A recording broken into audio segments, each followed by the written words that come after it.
Remote Start allows you to preheat or cool your Jaguar remotely, but first, it needs to be enabled. For most models before 2018, visit a Jaguar dealership to activate Remote Start in the vehicle's software.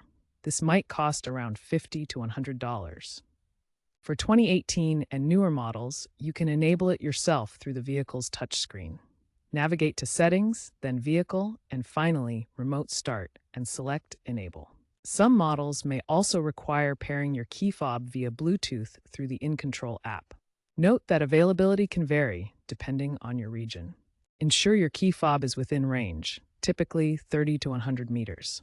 Press the lock button twice quickly, or press and hold the dedicated Remote Start button for 2 to 3 seconds. The vehicle will honk or flash lights to confirm it's starting.